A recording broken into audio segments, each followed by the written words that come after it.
zero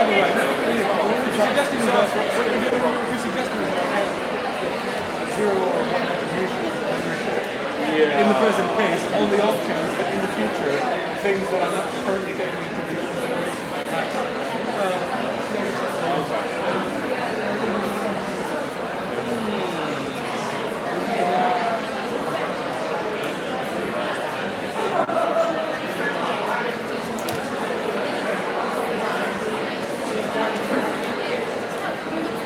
When we say something,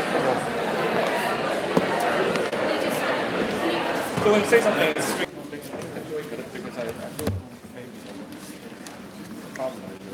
good evening, everyone. Hello and welcome to the forum. Now, as you may know, the forum is a non-profit organisation, and we run events that are entirely open to everyone and free, and that's because of people like you helping to support us. So if you do want to help fund the forum, you can do so via our webpage. And while you're there, you'll find a selection of podcasts from previous events and lots of essays from philosophers. So do check out the website. Can everyone hear me? Can you hear me up there? Yeah. Great. Okay. So on that note, tonight's event is also being recorded for a podcast, and in fact, we're being live streamed. So do bear that in mind if you want to ask a question. There's a roving microphone and the microphone will come to you, so wait for that. Please also do turn your phones to silent, but don't turn them off. Feel free to tweet along. We've got our own hashtag. It's hashtag LSEFEP. You're very welcome to take photos and comment along on Twitter. Now, before we get going with tonight's great event, a quick public service announcement. Next week, next forum event, the Young Wittgenstein isn't going to be in the LSE, it's at the Royal Institute of Philosophy, and the directions are in the brochure and on our webpage, so do remember that. Right, I think we're all warmed up, we'll get started. Marriage. What is it? And what have sex, religion, politics and economics got to do with it? Is there any distinctive moral value in it? Should the state promote it? Is it possible to have an equal marriage, or is marriage fundamentally an oppressive institution? Should it be rejected in favour of civil partnerships, or something else, or perhaps nothing else? I'm Sarah Fine. I'm a lecturer in philosophy at King's College London and a fellow here at the Forum, and with me to discuss these very interesting ideas tonight, we have a very exciting panel. We have Dr. Clare Chambers, who teaches philosophy at the University of Cambridge. She is the author of Against Marriage, an egalitarian defense of the marriage-free state, which was published last year. And I think that gives us a little bit of a clue about where Clare stands on some of these issues.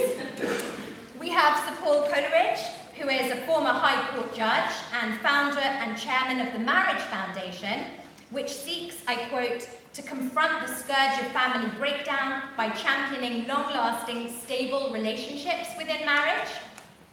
And at the end, we have Peter Tatchell, who, as you know, is a human rights campaigner. He's director of the Peter Tatchell Foundation and is a prominent supporter of the Equal Civil Partnerships campaign, about which I'm sure we'll be hearing more tonight. Okay, thank you very much, everyone, for joining us. So the first question, of course, is, what is marriage? And I'm going to start with Paul. Can I start? I'm amazed to see so many people here tonight, and it's great that you are all here. But it is an extraordinary thing, isn't it, that we're having a debate about marriage and its validity. If you had suggested 30, 40, 50 years ago that marriage was something which should be questioned, you'd have been regarded as raving mad. I mean, it was so much part of society by, if you like, by default, that the idea of having a debate about its worth and its validity to individuals and to society would have been thought of as quite ridiculous. So I think it's interesting that we're here tonight to discuss it. And speaking for myself, I think it's a good thing because so many of the things that we take for granted are things that have just gone on for a very long time, and therefore we think they should just carry on. And I can think of many other examples, but marriage is something that it is good to put under the microscope occasionally, so that those who would advocate it and are in favour of its continuation can think about and articulate why they think it is so important to our society. That's my first point. The second point is just to tell you a little bit more about where I come from. The fact that I'm a High Court judge, or was a High Court judge, is neither here nor there. What is more perhaps important and drives what I do and what drove me to set up Marriage Foundation 6 years ago now was spending 45 years in the family justice system just down the road here in the Royal Courts of Justice, first as a barrister, then as a judge, the last 15 years as a judge in the family division, dealing with the fallout from broken relationships and broken marriage day after day after day after day, and watching as the rate of family breakdown just grew inexorably during the 80s and 90s and beyond. In fact, we have the highest rate in this country. We have the highest rate of family breakdown of any developed nation, and that is not a statistic we should be proud of.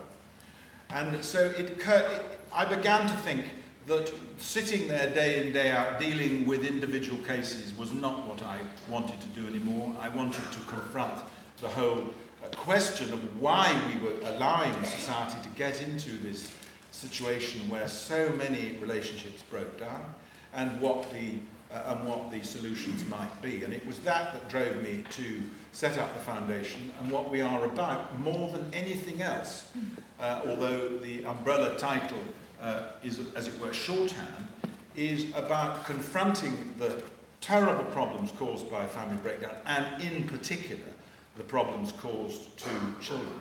And funnily enough, last night I was at a fascinating talk given by an American lady who specialises in this. When we talk about children, we always think of toddlers, don't we, and 11, 12-year-old people under the age of 18. She has written a really interesting book on the terrible problems caused to adult children when their families break down. So the idea that this is just something that we need to be thinking about intelligently as a society, because it affects children in particular, is right, but it's adult children as well, and sometimes in their 20s and 30s, if families break up, they can suffer hugely. So that's a little bit of introduction. That's where I come from on this, and I'm not at all doctrinaire. I'm not interested in names. I don't care whether people call themselves married, civil partners, or they can form a limited company as far as I'm concerned, providing they enter into a relationship which is a committed one, and I'll say a bit more about that in a moment. But the thing to remember about marriage is that it is a huge success story. First of all, it's been around since forever, in every society that has ever been. And even now, it represents 80% of the cohabiting population of this country. So although there is a lot of talk of the increase in cohabitation, and indeed there has been a very significant increase in the number of people who live together in an informal way since the early 1980s, there's been a huge spike. The fact remains, whatever you may think, that the vast majority of the population, when they turn to the question of children in particular, in fact want to marry. So it's a huge success story in that sense. It's also a success story in the sense that all polling always shows that children between the ages of 14 and 18, their main aspiration in life is to have a stable married relationship that lasts, that endures for their life. Why is that? For the simple reason that as a species, we are hardwired to want reliable love. And it doesn't matter what sex you are, where you come from, we all have that visceral need for reliable, trustworthy love, and it is more often found within a married relationship than anywhere else. because of, and I shall now move on to my last point, this whole question of commitment. What makes the difference between a cohabiting relationship and a married relationship? The answer in a word is this funny word, commitment. What that means is that two people at the same time, in a marriage situation, obviously in a public situation, stand up in front of their friends, relations, and anybody else who's lucky enough to be invited, and say, sometimes in rather old-fashioned language, I want to be with you for the rest of my life, and the other person says the same. And they say it in terms of, I know what you're like, I know what your history is, I nevertheless am going to commit to you for the rest of my life. And this is a mutual commitment, as you know. Now that seems to be the difference between relationships which last and relationships which are less stable. And the statistics are completely overwhelming. I'm not going to bore you with statistics too much tonight. I could do that if you wanted. I have with me tonight our research director. If you want statistics, he can talk statistics all night, I promise you. But the simple fact is that married relationships are 3 times more likely to last for life than unmarried relationships. That's statistic number 1 you need to remember tonight. The other statistic you need to remember is that as we sit here tonight, half the 15-year-olds in this country no longer live with both their birth parents, which is a very, very serious problem and is probably underlies a huge number of the problems we face as a society. But of the half that do live with their birth parents, by the time they're taking their GCSEs, if you like, 93% of those people are married. And so there is no argument about this. This is no longer controversial. This research is not done by us particularly, although a lot of it we have replicated. This is stuff that comes from very good data and research, much of it done in this country, but even more done in America. And what does that matter? It matters hugely to children. Because on every measure of success, and again, this is no longer controversial, children from stable homes, doesn't mean you have to be married, but you're far, far more likely to find stability within a married situation than you do in an unmarried one. And that just happens to be the data.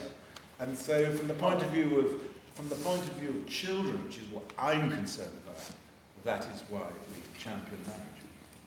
So can I ask you in a nutshell, when you talk about marriage, what exactly is it that you're talking about? So how many people do you have in mind? Do you want to say something, we're just talking about a man and a woman? Well, as far as, no, I'm talking about 2 individuals who make a commitment to each other. And I'm not talking about polygamous marriages. That defies the whole concept of marriage, in my opinion. The whole purpose of marriage is an exclusive relationship between 2 people.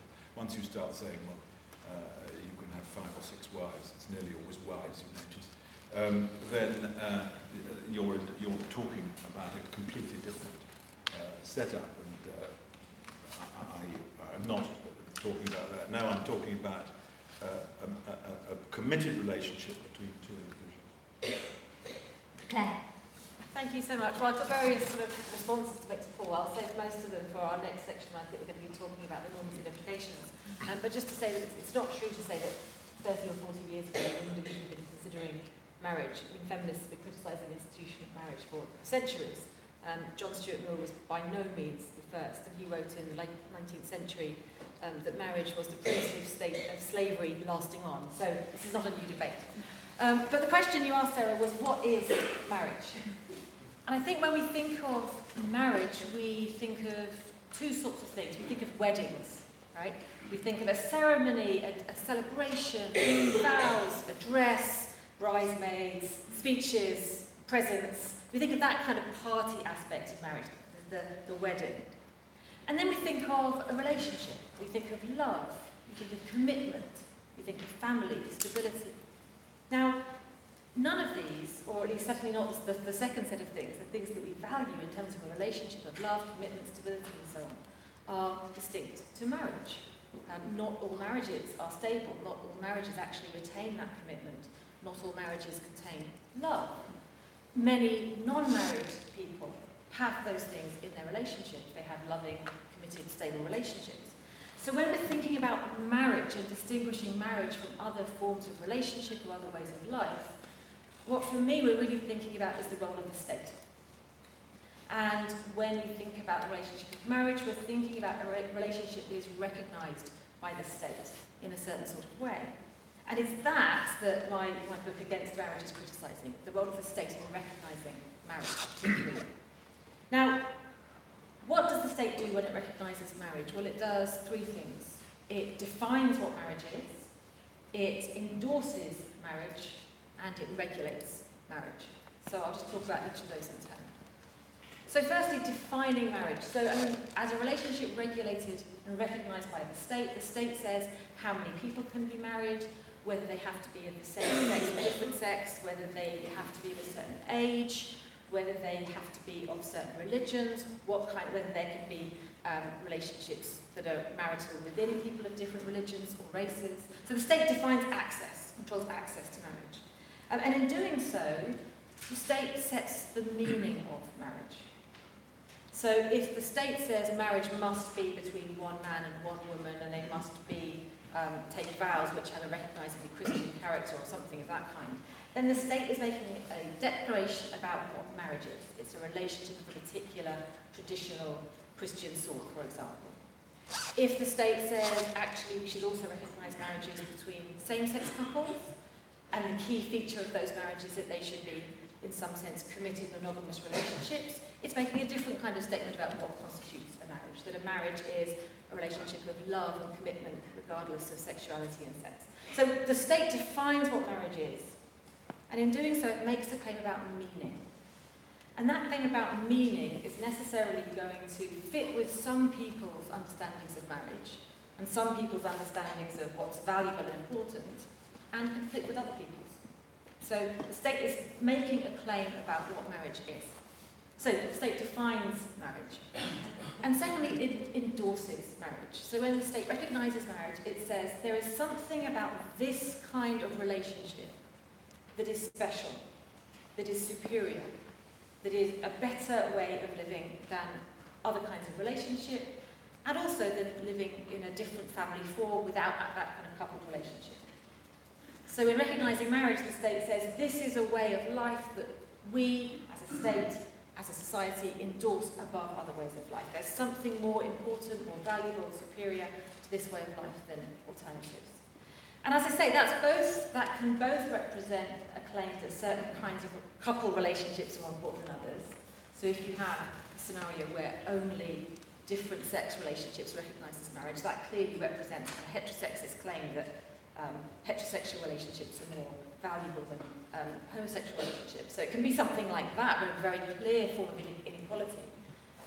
But even if marriage is reformed and it's opened up to include same-sex couples, it's opened up to include a variety of, religion and race are no longer a barrier and so on, nevertheless it's saying there is something uniquely special about a committed, sexual, monogamous couple relationship, and that people who live in other family forms, perhaps single-parent families, who are divorced, who are separated, who live alone, who live with siblings, who live with friends, aren't achieving that high level of respectability that we, the state, wants to declare. And that, I think, is a problem, and I'll explain why later on.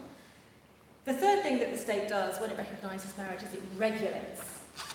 Right? It regulates personal relationships. It says what is permitted, and it says what legal rights and duties come from being married. And the key feature of marriage, as I understand it, as I philosophise it, is that when the state recognises marriage, it gives a bundle of rights and duties to married people.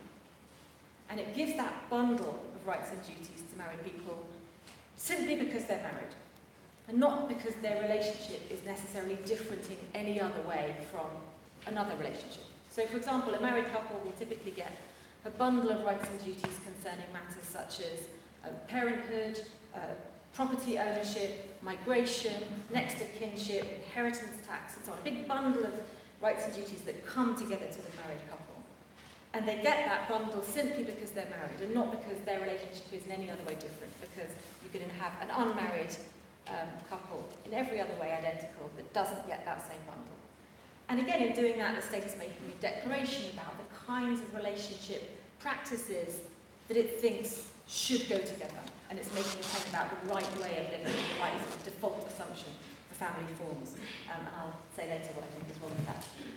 Okay, fantastic. I have a feeling we're already going to get a debate going over here, but I'm going to go to Peter first, and then we'll open up to the floor. Peter, what is marriage? Well, first let me say a huge thanks to the Forum for European Philosophy for hosting this meeting, and the LSE for giving us this room, because today there's far too little public debate about these kinds of issues, and it's great that you're all here and engaged to think about not what is, but perhaps question what is, and also think about what could be. My starting point is, of course, marriage has a history, a long history, an ancient history, and it's not a very nice history. We think of marriage today as being all about love and commitment, and for many people it is. But going back in time, marriage was never about love and commitment. It was first and foremost about the male control of women and children, and in particular, the male sexual control of women, to regulate women's sexuality and reproduction within a particular framework. Very much in order to guarantee paternity and property rights, so that you could, through marriage, as closely as possible determine that the child born in this relationship was the child of the father, and therefore the rightful inheritor of his property, if he had any. And it was very much a bourgeois institution of the wealthy, the powerful, people who had things at stake, in particular property. So that's sort of the background to marriage as an institution. And although it has evolved, and nowadays it's much more co-equal, and it's much more romance and love and what have you involved, we still see residues of that historic patriarchy.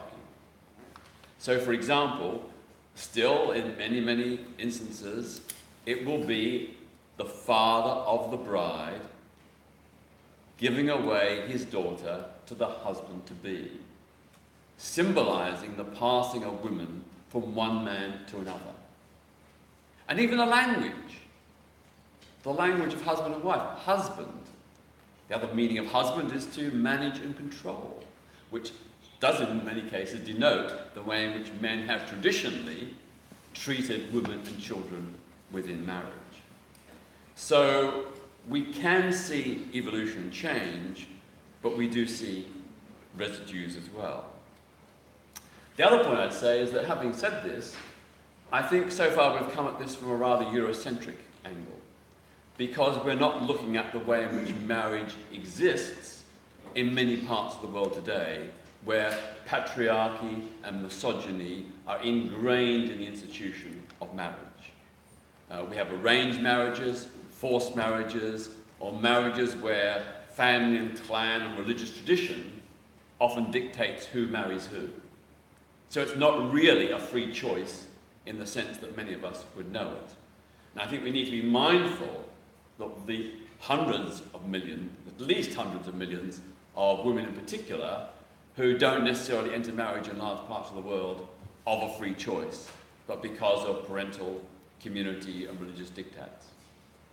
If I can look briefly at same-sex marriage, the battle for same-sex marriage in Britain began in 1992, when 5 couples from the LGBT group Outrage filed an application for marriage rights at Westminster Register Office in Marylebone Road. Of course, the registrar said, "Oh, you can't get married. It's marriage is for men and women. And we said, well, excuse me, would you like to go and look at the Marriage Act? And the registrar, I remember, came back ashen-faced because the Marriage Act of 1949, which is to this day the main legislative framework, does not specify that marriage partners have to be male and female. That stipulation was only introduced in Britain in 1971 with the introduction of the Nullity of Marriage Act, which was later amended and incorporated into the Matrimonial Causes Act of, I think, 1973. And it's only since that time, 1971, that same-sex marriage has been unlawful in this country. So eventually, of course, the registrar did a hurried phone call to the Home Office to find out what she should do, and of course she was eventually informed about the legislation in the Matrimonial Causes Act. So the couple were not successful. But the battle continued all through the years right up until 2012, 2013 and 14, when same-sex marriage eventually became law. In fact, in 2011, I helped organise a case to the European Court of Human Rights where 4 same-sex couples filed an application against the ban on same-sex marriage, and 4 opposite-sex couples filed an application against the ban on opposite-sex civil partnerships. When the civil partnership law was introduced in 2003, the Labour government made it immediately clear this would apply only to same-sex couples. And, hand on heart, the only organisation in the country that rebelled against that and protested was the LGBT group Outrage. We said, we want equality, and if straights aren't getting equality, then we don't want equality either. And so we very much lobbied the government in 2003, when the legislation was first proposed, to ensure there was equality in civil partnerships as well as same-sex marriage. And here we are, 14 years later, getting on for nearly 15 years later, and still opposite-sex couples do not have the right to have a civil partnership. And I was furiously typing away at the beginning because on Friday, a private member's bill is before the House of Commons to allow opposite-sex couples, that's male-female couples, to have a civil partnership. But at this 11th hour, the government, having previously said it would agree to legalise opposite-sex civil partnerships, as a result of the recent government reshuffle and the change in ministers, the government has rowed back and they're now saying they're not willing to agree to the bill on Friday, and they want more time. More time! They've already had 14 years. Shame. They've already been told by the High Court and the Court of Appeal, time is up. They've been told they must come to a decision, and they keep on saying we need more time. I mean, way back in 2012, when the same-sex marriage consultation was undertaken, I managed to persuade Lynn Featherstone, the minister in charge, to include a supplementary question on whether there should be equal civil partnerships for opposite-sex couples. And to her credit, she agreed.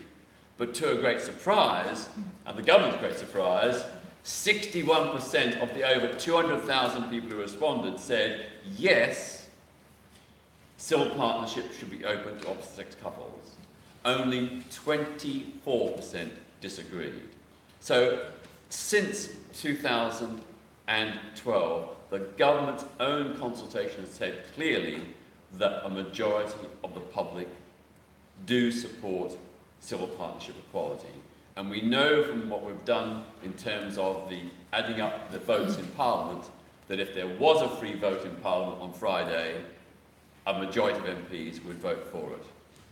So here we are, we're still not quite there, even on civil partnerships, let alone perhaps an alternative to marriage and civil partnerships, which I'll talk about later on, because after all, basically civil partnerships are marriage light. It's the same basic model with a different name and a few minor differences. What I'm going to say later on is we need a whole new framework. We need to start from scratch and rethink a modern, flexible, democratic alternative. Okay, wonderful, thank you. So what we're going to do in a moment is go on to think about this question of whether or not states ought to promote marriage. And we're also going to be thinking, as Peter has already introduced, about this question of alternatives to marriage. But before we do that, we've already heard some very interesting things, and I wonder, does anybody have any questions about what the panel have said so far? Raise your hand if you have a question, and we'll pass the roving mic to you. Okay, we've got a question over here.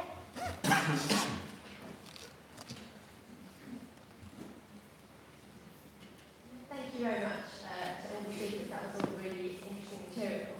I'd like to pick up on something that Sir Phil raised in his opening speech, when he said that he thought polygamous marriage was something entirely different to monogamous marriage.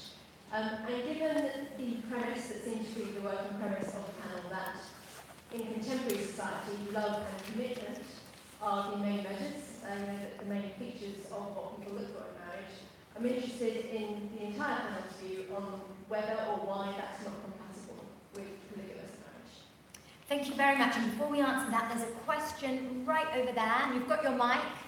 Hi, another question for Tatchell. I'm interested in the Marriage Foundation's view on equal access to civil partnerships for straight couples, and whether you might, or the panel might be involved in some lobbying activities around ahead of time. Okay, fantastic. Thank you very much. We've got the question about polygamous marriages and the question about equal civil partnerships. And let's start with Paul. Well, I mean, it's a point of view. I just happen to think that when we're talking about marriage this evening, I in my mind, I'm afraid, am thinking of a monogamous, exclusive relationship as marriage. If you want to, I mean, you can devalue the definition so that it has no meaning at all if you want. But I think that the idea of an exclusive, committed relationship between two people is very, very special. And if you're going to open it up to relationships with any number of other people, I'm totally against it. I think you produce a totally different psychology, and my experience of any kind of polygamous arrangement is that women do, in opposite-sex marriages, women do far, far worse and are hugely prejudiced. And funny enough, I spent a lot of time with the Latter-day Saints community, the Mormon community out at Brigham Young University last year, talking to them. And I asked them, obviously, what their position was on polygamy. And of course, it isn't a position because they haven't had polygamous marriages there since 1880, where we all go on saying, oh, well, the Mormons giggle. They have hundreds of wives. Actually, it hasn't been since before the turn of the 19th century, let alone the 20th century. But those who were old enough to remember their parents and their mothers said they loathed it. All the women hated it. And the idea that this was some jolly, easy, relaxed arrangement for people to move between different partners is, I'm afraid, a male myth, as so often these myths are. And so I very much strongly feel that I'm talking about a committed relationship between two people. Can I just answer quickly the civil partnerships? Marriage Foundation is strongly in favour of civil partnerships and has been since day one, because we are not concerned about names, and I'm with Peter on this. I don't think it matters what you call it. What matters is what is going on between the couple. And if, for some reason or other, logical, illogical, whatever, people prefer not to be called husband and wife, fine. I mean, absolutely fine. If what you have done is formed a committed relationship, as I say, form it into a limited company if you want, or whatever you like, but and don't let us get hung up, as some of the Christian community do, on this idea of marriage because it's called marriage, or there's husband and wife. These are roles which suit us at a particular time, and I was interested in Peter's history lesson. I remember learning all about the history of marriage as a law student, and of course, it was horrible. And if you go back, and you have to remember, till 1893, women could not own property at all. Some might say, anyway, so it goes. Anyway, you couldn't until the end of the 19th century. Married women were not allowed to own property. Everything went across to their husbands. I mean, it just seems so archaic and extraordinary enough that that was the situation. So, yes, we're certainly in favour of civil partnerships, and I shall be talking to Peter later about how we can perhaps address this, because it's very sad, and I also agree with him that to have, actually we're making a terrific fuss about it at the moment, but there is no real distinction between marriage and civil partnerships in terms of the legal rights that flow from the dissolution in particular, or for that matter, the half-baked system we have for dissolving these relationships, both marriage and partnerships. And I totally agree with him. We need a complete rethink in relation to marriage relationships and partnership relationships, so that they match what we all want now, not this kind of archaic nonsense. So if I may be a bit cheeky then, why did you call it the Marriage Foundation? Well, as I've said to you before, it is slightly shorthand. What we're really interested in is quality, committed relationships, particularly parental relationships. And we call it Marriage Foundation for two reasons. One is it provokes interest by the press instantly, and so we have, the clue is in the title, and what you get is what, that is what is in the tin. But actually, it, if I may say, is a more nuanced approach. We are fundamentally about stability within families, which is, generally speaking, as a matter of statistics found within the marriage population. But of course, there are dozens and hundreds of people who live in stable relationships, unmarried or in partnerships of one kind or another. Nowadays, there are even cohabitation agreements. And I would be in favour of all forms of cohabitation agreement. I'd be in favour of prenups. I'm perfectly happy for people to make sensible arrangements before they enter into a lifelong commitment about what should happen when they bring them to an end. Absolutely fine, very good idea. Mostly they're quite popular now, and I come across them quite a bit. And people should be allowed to craft the committed relationship that suits them. And it should carry with it whatever legal consequences on dissolution they think is right and fair and proper. And we should not get hung up on the one-size-fits-all model that we've had since time began. We are surely a more sophisticated society, and we don't go into fault now when we shouldn't have to go into fault now to dissolve these things. It should be a simple process for civilized people to sort out for themselves. Okay, thank you. Peter and Claire, do you want to say anything about polygamous marriages? I'll say something briefly. Yeah, so I think that my perspective is that the state shouldn't recognise any kinds of marriages, so therefore it shouldn't recognise polygamous marriages. I don't think the state has a role in legislating to enforce monogamy in relationships either. Where the state does have a role is in ensuring equality and protection of the vulnerable in relationships, which often will mean women. And I think it should do that for women in all kinds of relationships, monogamous, polygamous, or whatever it might be. I think polygamous relationships often have been very patriarchal, but they needn't be by definition. So I think we shouldn't get sort of focused on the structure of the relationship. We should be focused on the status and equality and protection of the people within it. That would be my perspective on that. Yeah. I just add to Paul's observation about women not being able to own property, or wives not being able to own and inherit property. We also should remember that it was only about a decade ago that marital rape was made unlawful in this country. So there's a lot of baggage continued for a long time. In terms of polygamy, I have a friend who's from a Mormon background, and he assures me that there is considerable informal polygamy existing today in Utah, in Mormon communities. Not universally. It's not state-sanctioned. It's informal. They may have their own blessings and ceremonies, but he assures me he personally knows. No, you're quite right, Peter. There are extreme groups who sort of live out in the desert, and they still do have that. But it's very, very frowned on by the mainstream community. Yeah. But having said that, I think basically polygamy is an expression, a historic expression of misogyny. Again, it's another aspect of the male sexual control of women, that a man can have as many wives or X number of wives as he wishes, but of course the reverse does not apply. So it is deeply imbued with misogyny, and means that women are, in those relationships, very much in a second-class status, and they are played off against each other. So I think it's a very backward and reactionary institution. Having said that, I will also say that, let's deal with anecdotes and exceptions. I have 3 gay friends who this year will be celebrating their 30 years together.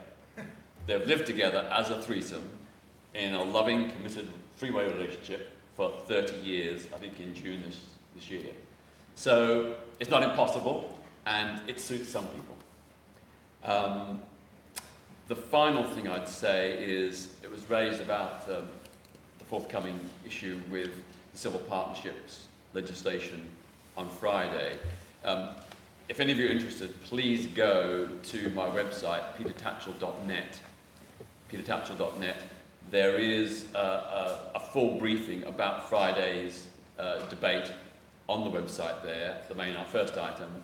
At the bottom, it gives you 4 things that you can do, 4 practical things you can do to try and, first of all, spread awareness about the issue and the debate, but also to lobby your Member of Parliament. Members of Parliament are very open to and influenced by lots of pressure. So if any of you want to do that, please go to the website, scroll down to the bottom, and you'll see these 4 things that you can practically do to help on Friday. Thank you, fantastic. So given the way that the debate is going so far, I think I'm going to take our 2 final parts together.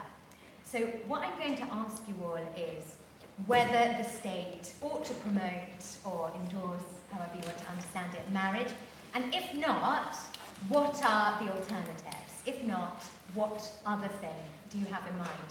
And I think we'll start with Clare. Thank you. So, my view is that the state should not recognise marriage, and there are 2 main reasons for that, 2 main principles that underlie that argument, and those are equality, which is for me the most important principle, and also liberty. So when I think of the equality argument, it very much starts with the historical inequality of marriage, which Peter has been talking about. So marriage is profoundly a sexist and heterosexist institution, and has been in very deep ways, as Peter outlined. So women haven't been able to have their own legal property, their own legal independence, haven't had freedom from rape within marriage, and so on, as Peter's suggested. Now, you might think, well, those legal aspects of inequality have been reformed, and so we no longer need to worry about that. That's something from the past. But marriage is fundamentally a symbolic institution. It gains a lot of its weight, its importance, its influence from its status as a tradition with symbolic weight and import. And so it necessarily connects back to that unequal part. Can I just interrupt you? What about Peter's point that we scrap the word, we scrap what's called, and we have a brand new partnership arrangement which has nothing to do with the baggage of the past? Is there any validity in a registered partnership without any old baggage? So civil partnerships are an improvement on marriage in that respect. They're not much. And I support the Equal Civil Partnership campaign very strongly. So one of the benefits of the Equal Civil Partnership campaign is that I disagree with it. It doesn't matter what you call it. It does matter what you call it. And that change in name is an important signifier and a break from the sexist and heterosexist traditions of marriage. So it does matter. I think it makes a big difference. So I support that campaign. But it is not enough, in my view. Because the equality critique of marriage is not just based on its historic past, it's also based on the necessary aspect of recognising particular relationships and ways of life above others. So any recognition of marriage or a civil partnership, however reformed, necessarily enacts a hierarchy between relationships that do and don't have that status. So it necessarily says there is something different about a relationship which is a marital relationship or a civil partnership relationship and a relationship that doesn't have that legal status. And that can enact a hierarchy between relationships that are functionally identical but do and don't have that status. But it also enacts hierarchy between people who are in relationships and people who are single, and people who are in the kind of relationships that are recognised by marriage or civil partnership, and people who are in different kinds of kinship relationships, who structure their family form around networks of other forms, of siblings, of broader families, of friends, and so on. Now, why does that matter? Well, it enacts a hierarchy of inequality between people, but it also enacts hierarchies and inequalities between their children who haven't had any say in the matter. It enacts a sort of stigmatisation of people and their children who are not in the sort of respected form of relationship, and it may also enact a legal inequality in the form of unequal legal rights and duties, and that's a problem. Now, same-sex marriage and the recognition of same-sex marriage has been a fundamentally important egalitarian campaign. And again, as a political campaign, I wholly support the move from different sex-only marriage to including same-sex couples within marriage. So it's an important reform, an important move towards equality. But again, it's not enough, because it doesn't do anything to undermine that basic idea there is something special about marriage. And indeed, within lesbian, gay and queer communities, there has been a lot of debate as to whether marriage and same-sex marriage actually is overall a progressive or a regressive move. Because by focusing on marriage, there is a danger that entrenches the idea that there's something uniquely respectable about married relationships, and that people, including same-sex couples or lesbian and gay people who are not in committed relationships, who aren't married, retain that stigma and that inferiority, and that's a real problem. Now, so equality is for me one of the real problems with any state recognition of marriage or civil partnerships. But the other issue is liberty, is the respect for autonomy of different ways of life. So in recognising marriage as being a particular way of life that it endorses, the state necessarily says that it's better than other forms of life, and that undermines people's autonomy and ability to feel that their family form and their structure of life is something that is equally respected by others. And the bundling nature of marriage is partly what's responsible for that. Because in providing legal rights and duties and recognition through marriage, the state's saying that the various relationship practices that it regulates that way should go together, right? That it's both normal and appropriate and right that you should share property with the same person that you have children with the same person that you migrate with the same person who is your next of kin. That all those things should be bundled together in one relationship. And for many people, those things are bundled together in one relationship. But for many people, they are not. So in most Western liberal democracies, approximately 50% of children are born to married parents, which means approximately 50% of children are not born to married parents. Some of the parents of those children will live together and will combine their relationship practices in a marriage-like position. Others will not. People divorce, people separate, people have different ways of life. For many people, they will be parents together with one person, they will share property with somebody else, they might care for somebody else, for an elderly relative or a friend, they might have financial dependence with a new partner. These different forms of relationship and different practices of relationship are not always bundled together for all people. So that idea that we should think of the marital form as the default way of life simply isn't apt for a great many people. Now, I think when we think about the benefits of marriage, the things that marriage is good for, the things that it helps, the benefits claimed for marriage are generally not about being married, they're about something else. They're about having a stable relationship, or having a committed relationship, or a loving relationship. They're often about having a certain socioeconomic stability. And when we're thinking about protecting those things that are good for people, that benefit people, that contribute to human flourishing, to the welfare of children, we should be looking directly at protecting those aspects of relationships that are necessary for that, not using marriage as a proxy. Because using marriage as a proxy simply highlights those relationships where Everything is bundled together in a neat traditional form and leaves aside those relationships where those practices are not bundled in that way. So you asked me what instead should happen. So one alternative that's often proposed to regulation via marriage is contracts, and we had a suggestion of contracts as being one possible way of going about it. I'm not an advocate of relationship contracts as the appropriate replacement for legal regulation of marriage. And the reason why is that, firstly, contracts cannot replace marriage. They can't be the only way of regulating relationships, because many people will not make a contract. And so we still need to have legal provision for people who are in relationships that with regulation who haven't made a contract. And if we're going to be making legal provision for people who haven't made a contract, it seems that that legal provision should be fit for purpose for everybody. Why would we need to legally regulate people who haven't got a contract or who aren't married in an official state-recognised way? Well, because there's many aspects of relationships that have to be legally regulated, either because they concern things that the law has to have fixed. We need to know who owns something. We need to know who is responsible for this child. We need to know who is the next of kin. So we need regulation for those kind of matters. We need to know facts about certain aspects of relationships. We also need to regulate relationships insofar as they are ways that people become vulnerable. So many relationship practices make people in relationships vulnerable. The most obvious example of this would be the woman who doesn't earn money by working outside the home, who devotes her life to caring for children and for the home, who depends on a male partner for her financial security, and that is a position of extreme vulnerability. And we need state protection to protect women in that situation, to ensure that should that relationship fall down, they are not left financially destitute. So that would be an example of a kind of vulnerability that the state needs to regulate. The real problem with regulating that kind of vulnerability via marriage is, of course, that people who are unmarried do not get the legal protection they need.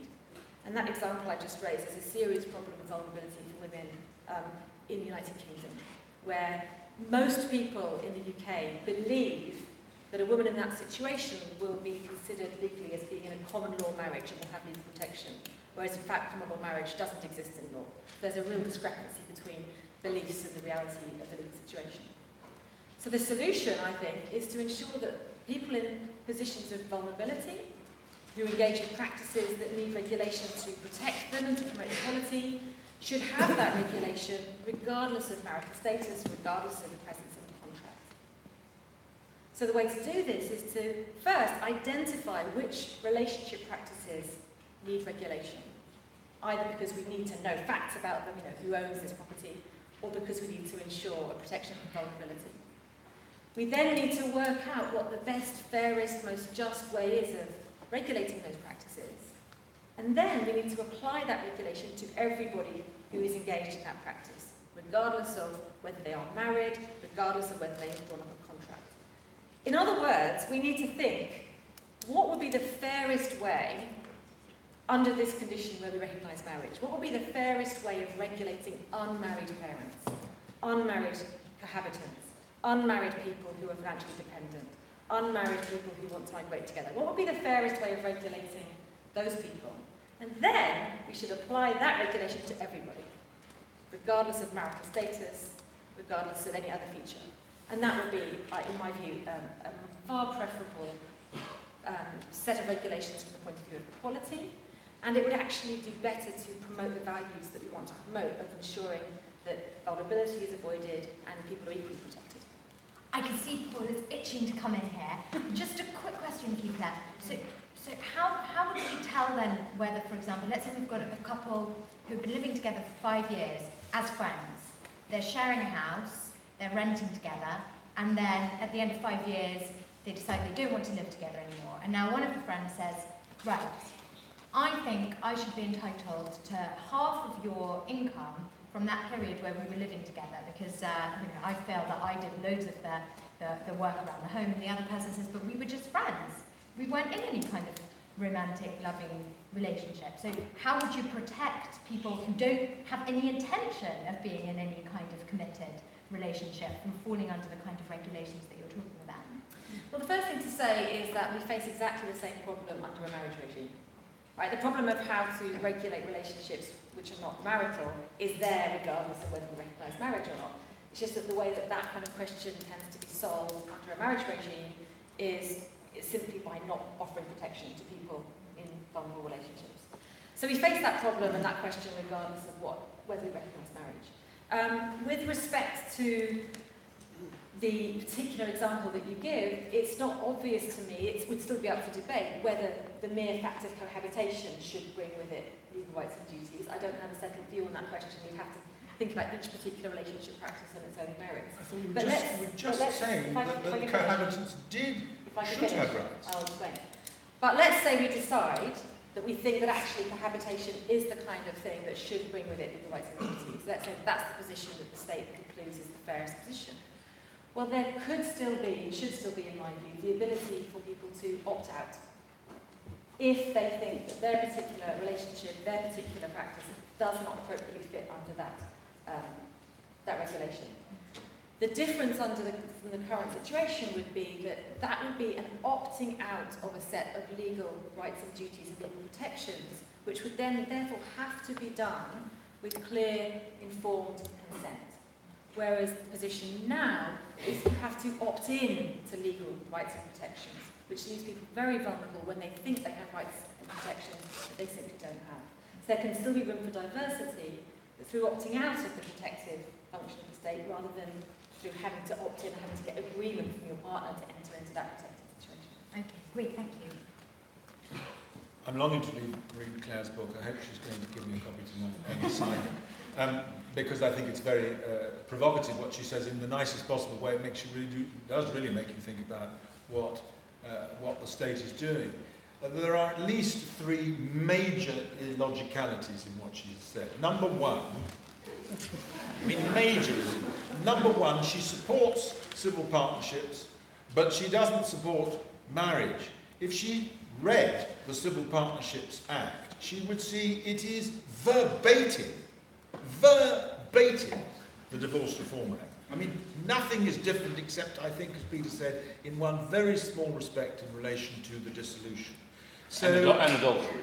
Well, that's what I mean. Adultery is not, consummation and adultery are not included. Absolutely. That is a particular nuance because of gender problems that existed at the time. So I support civil partnerships en route too. Recognising civil partnerships is better than recognising only marriage.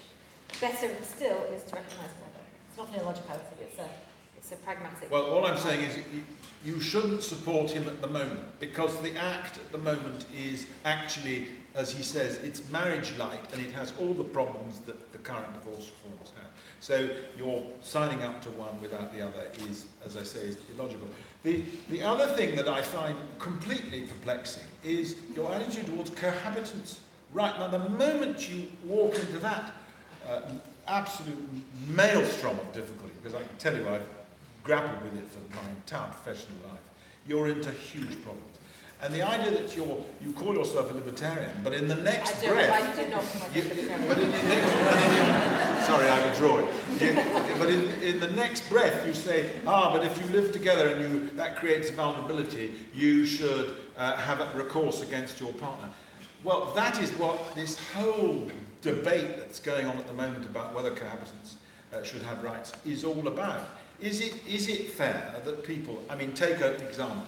People in this room, they're living together with their girlfriends, their boyfriends, whatever, and it happens to suit them. They may have a sexual relationship. At the end of it, they may move off as partners and set up home together, but they've never, in any sense, thought of themselves as a long-term committed partnership. Now, why on earth is the argument? Should two people who choose to live together, with or without sex, and it's got anything to do with it at all, why on earth should there be a financial obligation one to the other if that relationship comes to an end? Now that's the argument. And I have to say that from Marriage Foundation's point of view, we have always veered to that side. We think it is completely wrong for people who choose not to enter into a legal relationship, when there are plenty of ways of doing it, should then be saddled by the state with obligations towards someone they happen to have lived with. Now, you say, well, of course, that can create vulnerability. Precisely, that's exactly what it does do, because unfortunately, only women at the moment can have children. And as we all know, once the children come along, 9 times out of 10, it's the women who are disadvantaged because they want to anyway take time out to bring up their children, certainly in the early years, so their financial position is hugely disadvantaged. And that is why some kind of legal wrapper is much the fairest way of doing it, so that when that relationship breaks down, if there has been financial disadvantage caused by the relationship, particularly driven by childbirth and formation of families and the rest, the state intervenes via the courts and says that has to be redressed in one way or another. Now, I have sat in court many times and tried to find a solution where a woman, for instance, has spent 20 years of her life bringing up 4 children in an unmarried arrangement, and then it breaks down, and what has she got to show for it? As Clare says, nothing at all. She has no rights at all. Now, is that fair? No, it isn't fair. It isn't fair. And the question is that unfairness, which affects quite a small number of people, actually, statistically speaking, it's actually quite a small number, because there are other rights that people get. Is that fair? It isn't fair. But I think the greater fairness is to not intervene in people's lives if they don't choose to make a legal commitment via marriage or partnership. Now, does the state intervene? As far as I'm concerned, not unless children are involved. I think that if people want to have whatever relationship they like Peter's friend, who there are 3 of them, absolutely fine. If people want to live in a commune of 50, it's of no interest to the state at all. The whole dynamic changes when children are brought into the picture. Then we all have a stake. Okay? We all have a stake in the way children are brought up. If you, as parents, make a hash of it, the state picks up the pieces. Yesterday, as it happens, the latest financial statistics for the cost of family breakdown were published by a very well-respected organisation called the Relationships Foundation that tracked this year by year. It's now running at £51 billion, up from 37 billion only as recently as 10 years ago. And that is the fallout from broken marriage and broken families, broken relationships of all kinds. And that is why the state has an interest in stable families. And that is why they should encourage stability. I totally agree it isn't always found in marriage. Of course it isn't. We wouldn't make horror stories about broken marriages. As I spent most of my life looking at them. But they're horrible. But the fact is, and the data is clear, that they are far more vulnerable, these uncommitted relationships, than the committed ones which are then put inside some sort of wrapper in one way or another. Don't explain about detail. And can I just make my last equality point, and it's a very, very important one. People always say, well, the wonderful thing about unformed, unregulated cohabitation is that everybody is equal, and there's no patrimony, there's no nothing. Actually, that is not what the research shows. There is always someone in an unformed relationship who is in a weaker position than the other. It can be the husband, it can be the man, it can be the woman, there's always one, and it's the principle of what's called asymmetric commitment. If you have 2 people who form a relationship, and take the typical male-female partnership, almost always the female commits in a very real way much, much quicker and more deeply than the male. Which means that from then on, the female is very, very often in a weaker position. Why? Because the man is much less committed. Now, normally takes a man a great deal longer to get to the stage of wanting to form a permanent lifelong relationship. And that is demonstrated by the fact that the average age now for marriage is 33 for men and 35 for women. In fact, I think it's even higher than that now.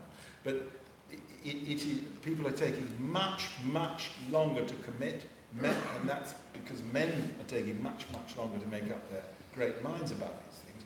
But actually, marriage is the great leveler, because when you both say, well, we know what's gone on over the last 6-7 years when we've been living together, we want to start again with a committed relationship recognised in law one way or another. Everybody starts from the same position. They're all at the starting line together, and from then on, you do not get that inequality of commitment, which actually is the great driver of family breakdown within the unmarried community. Okay, thank you. I'm sure everybody is itching to come in. So before we do that, we're going to go to Peter. If you could keep it short, Peter, and then we'll bring the audience in for some questions. Well, initially, I was veering much closer to Clare, but now I'm veering more closer to Paul. I think there's no doubt there needs to be some kind of legal framework, whatever you call it, however you divide it, some kind of legal framework to set out rights and responsibilities to ensure protection for those who are vulnerable when things go wrong. There's no doubt about that. And whatever way you mix it, if you accept the principle of some kind of legal framework, that involves the state. So the idea the state should butt out just doesn't work, because the law is the state.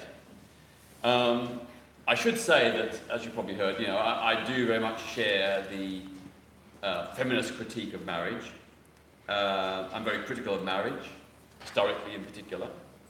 So some of you might be asking, well, why did I champion the battle for same-sex marriage? I was about to ask you. Yes. And it wasn't because I was a great fan of marriage. It was because I was a great fan of equality. Because the ban on same-sex marriage was homophobic discrimination, and therefore, as someone committed to equality, my recourse was automatically to fight that discrimination, as I would fight discrimination against women, black and ethnic minority people, disabled people, anyone. So for me, it was simply about ending discrimination. Not just the discrimination law, but the discrimination in the minds of people that law reinforced and reflected. So to come to the current impasse, which is where I'm sort of veering more towards Paul, is that in many ways, I agree that there is a strong case for saying, as Clare suggested, everyone ought to have these rights and responsibilities. Whether you're married or not, everyone should have them. Because that would protect those who are vulnerable and those who are not married. But the problem is, that is a state imposition. What you're suggesting is a form of state imposition, because you're saying the state is going to say, everybody, regardless of who you are, regardless of what relationship or status you have these rights and responsibilities, they're going to be imposed upon you. And I think that is not only state intrusion and imposition, but it's profoundly authoritarian. I mean, people should have the right to not be regulated if they wish. That, of course, does run the risk that people who are vulnerable will be left out. And it's a balancing act, but I think I err on the side, basically on balance, on the side of those who say there should be no automatic state imposition. Now, Clare has suggested that there could be an opt-out. Well, still, this has to be through a state mechanism. You have to opt out, and you have to sign paper and everything. But again, what about people who forget to opt out, or people who think, well, this is only a temporary thing, it won't last, or, it's just an arrangement for the moment, and they don't take the time to do the opt-out. And why should they be forced to opt out from something that the state says you are obliged to do, or these are rights and responsibilities that you're obliged to have? Why should a person be forced to opt out? What I want to do in the next session is talk about my alternative model, so I'll save the rest of my time for that. Well, I think you should say it now, Peter, because we might not have time later to get to it, so do let us know what's your alternative model. So if we were starting from scratch, I don't think the marriage or civil partnership model will be the one we go for. It is too rigid, too inflexible. It's a one-size-fits-all model. And it doesn't reflect the huge diversity of relationships in our society. So some people live together, others live apart. Some couples share their finances, others have financial independence. Some have children, others don't. There's lots and lots of diversity, and I think a system of relationship rights and responsibilities needs to reflect that. I think also we need to perhaps move away from the marriage model and think about the right of a person to nominate any significant other in their life. Now, it could be a partner, a love relationship, or it could be a lifelong best friend, a favourite niece or nephew, a sister, a brother, a carer, because we know that there are many non-sexual, non-romantic relationships which are very committed and enduring. You know, I know of 2 elderly women whose husbands died. They've set up house together. They live together. They support each other. They do all the kind of functions and support that a marriage would do. And I think to myself, well, why shouldn't they have rights and responsibilities? Why should they be penalised in terms of inheritance if one of them dies? Because only in a marriage or civil partnership do you have the tax-free inheritance perks that go with those particular arrangements. And that is discrimination against single people. So, under my system of nominating any significant other, a person could do this whether they're in a marriage relationship, a civil partnership, or whether they're single. It ends discrimination and disadvantage by the state against those who are not in civil partnerships or marriages. Under this system, you nominate any significant other and you make your choice. It's your choice, it's your right. Now, when it comes to people in love relationships, I think there's a good case for saying that people should be able to pick from a menu of rights and responsibilities to create a tailor-made partnership agreement. Now, obviously, some rights and responsibilities would have to go together, like tax and social security. But basically, under this system that I'm proposing, you can nominate any other person as your next of kin and beneficiary, and you can pick from a menu of rights and responsibilities to each to the other. And what this would mean is that you'd have to go through each right and responsibility, and both of you would have to sign it off. So it would actually make for a more informed recognition of what people are getting into, and I think perhaps result in perhaps wiser, more responsible decisions. Whereas with marriage or civil partnerships, it's just there. You just sign it, and that's it. There's no negotiation, no discussion, no thinking through the obligations and commitments. But Peter, you're forgetting the prenup, which has now come into existence in the last 10 years and has led to a complete rethinking of the way people design their partnerships. I mean, I've come across them.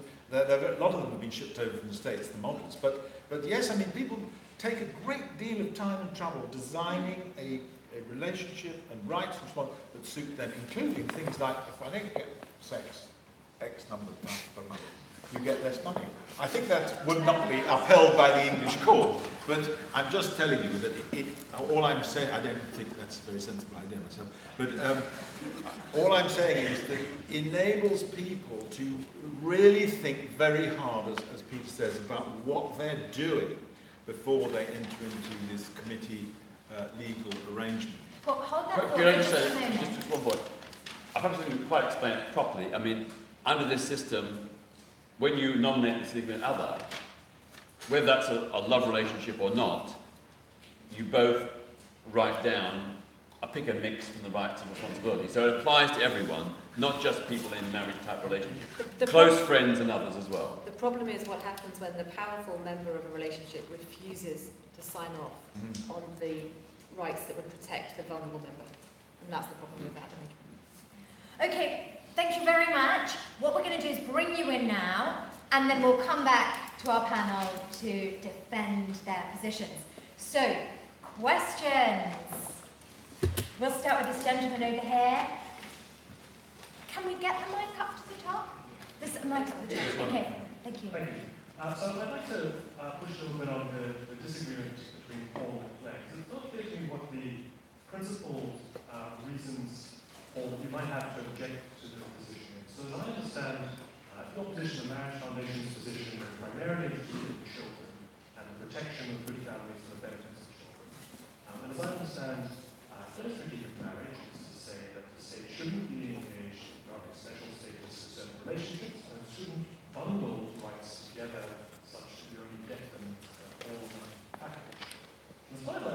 marriage foundation's position, you don't care about status, and you don't care about bundling, you care about the particular rights in the cases of children. And so it doesn't seem to me that there's a principle, very large gap. It seems that perhaps you might have a practical issue, which is your overriding concern. Because with children, and you think, contingently, the statistics show children do better under marriage. And that's fine. That doesn't seem like quite as strong a principled disagreement as perhaps you phrased as an issue. So I want to just push a bit on that. I'll take a few more. Okay, did you? Thank you. Yeah. We've got one here.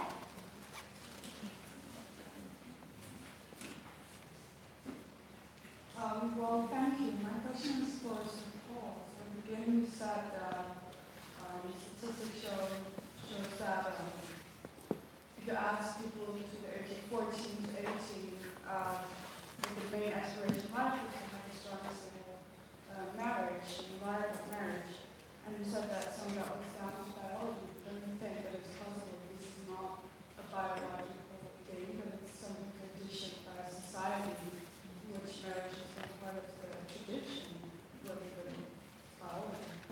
Okay, thank you. And we're going to take two from the top. That's a lot powerful. This lady over here.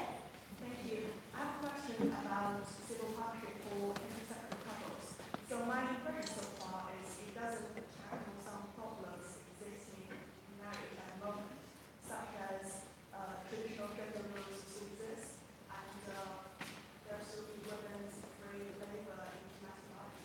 So to say find using the technology of civil partnership creates a different sentiment and psychology, which can help the situation. It is not really what would be your solution. Thank you. And the gentleman there, if you could pass it along. Perfect. Thank you. Yes, I very much like the idea of lifelong commitment. It's a wonderful thing, particularly if it can be achieved. However, I was also listening to what Sir Paul said, lifelong commitment, but prenup. And that sounds a bit like a paradox of illogicality. So how many of these prenups or short-term relationships, limited companies, marriages are supposed to have? 2, 3, 5, 10? It becomes quite paradoxical. Okay, great. So there's this issue. Aren't marriage and civil partnership different? Because marriage has the kind of expressive and symbolic baggage that civil partnerships don't. And then we get the question about what's really going on here? Are we worried about the children? Are we worried about something else? So I'll put those questions to all four of you. I'm going to start with Claire, and then we'll come to Paul, and we'll end with Peter. Thank you. Thank you. Yeah, so I mean, one of the things that I think is really interesting when we talk about lots of the benefits of marriage, and then before you talk about the things that you care about in the Marriage Foundation, you talk about lifelong commitment and stability. It seems to me that the relationship which is the most stable and the most lifelong commitment is the relationship with parenthood. And I sometimes wonder why parenthood isn't a relationship that we should be exalting. Why don't we have a state-sponsored ceremony of parenthood? Why don't we have strong norms about the commitments of parents? So I do wonder, when marriage is used as a way of defending children's interests, why we don't think about parenthood. So why don't we structure our norms around that idea, that it's the commitment that the parents make to the children and the commitment they make to each other as co-parents, which may or may not be coextensive with the commitment they make to each other as sexual partners or whatever it might be. So I think that's a real question for me. And if we think about children, why is it about parenthood, not about marriage? I agree with the person who said that the desire to get married is not probably biological but cultural. I think that's absolutely right. And the question about whether civil partnership has a different psychology, I mean, that's my hope, is that having a civil partnership sort of terminology is distinct from marriage enables some of that shift away from the kind of patriarchal history and implications of marriage. That's Oh, thank you. Fantastic. Yeah. Well, I'm going to agree with Clare on her relation to her last answer. It is interesting, isn't it? We spend a lot of time tearing our hair out about the difference between civil partnerships and marriage. The fact is, it is a psychological difference. At the moment, it is a psychological difference. It is really not a practical difference or a legal difference. And the reason for that, of course, is that when this was introduced as a precursor to the same-sex marriage legislation, which came in much, much later, Parliament wanted to produce a model that looked in every way like marriage, but was called something different. So it is in fact, in legal terms, identical. I mean, if I tried a case between a same-sex couple, the law is identical, the case law is identical. So there is no difference, but there's a psychological difference. I mean, if you talk to the couple who are going to the Supreme Court, as I have done, and others who feel very strongly about this, it's about feeling that I'm not a husband or a wife. What difference does it make? Well, it is all about how you feel and what you call yourself. So I think there is a difference there. In relation to what was said about me being really the same, not being very different to what Clare said in relation to the children, I'm afraid I disagree with you about that. The first thing to remember is that, as I said before, marriage is very successful as an arrangement. Whatever may be the statistics, the fact is if you get married tomorrow, you have a 60% chance that you will remain married to that same person for the rest of your life. In other words, it is highly probable that your marriage will last, and only seriously possible that it will come to an end. In other words, it's a huge problem, of course, but it's still the norm that most people who get married stay married for the rest of their life. Therefore, and again, the statistics in relation to marriage are very, very clear. They do last longer, and children do better in stable relationships. Does it matter if the parties are married? Does it affect the quality of their parenting? Not really. I mean, there's a little bit of nuanced research about that, about children's mental health. But does it really affect them? I wouldn't even bother myself to argue about it. What we want, what children want, is stability. And if you don't believe me, go and sit in a family court any day of the week if you can get in. And you will find that the one thing that children say always, over and over again, monotonously, without fail, when they are consulted about their arrangements, when their parents' relationship comes to an end, what do they want more than anything else? For mummy and daddy to get back together again. That's always what they say first. It's very heartbreaking. I'm quite sure there are people in this room who have themselves experienced family breakdown in one form or another, because everybody has now, either directly or indirectly. It is no laughing matter. It affects people's lives for the rest of their life. And as I say, I went to this lecture last night, and it emphasised it again that we don't think enough about the effect of family breakdown on adult children.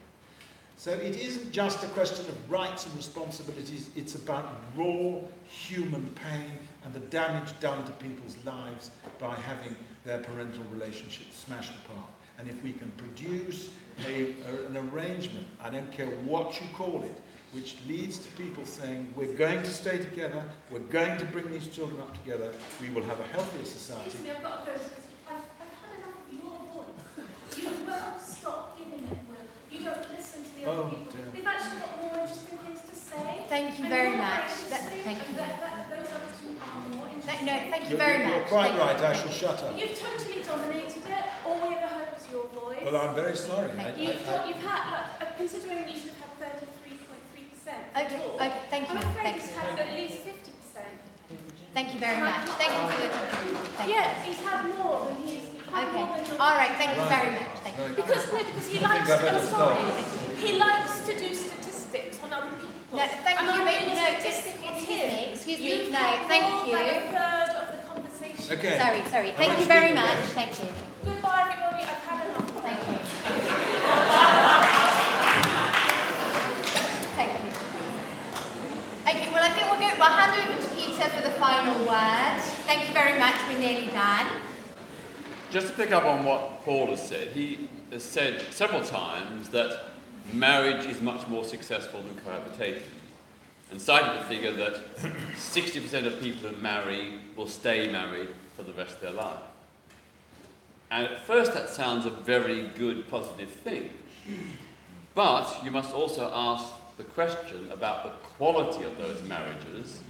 And I look to my own parents' marriage, which lasted until death, but was not a happy marriage, not a good marriage for me and my siblings.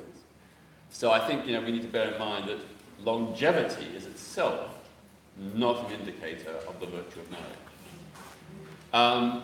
Just to pick up Claire's point, she said one of the problems with my proposal was that a powerful person would refuse to sign off, the particular rights and responsibilities. And she's absolutely right. But that would surely be the warning signal to the other partner that perhaps this is not the relationship that should be entered into.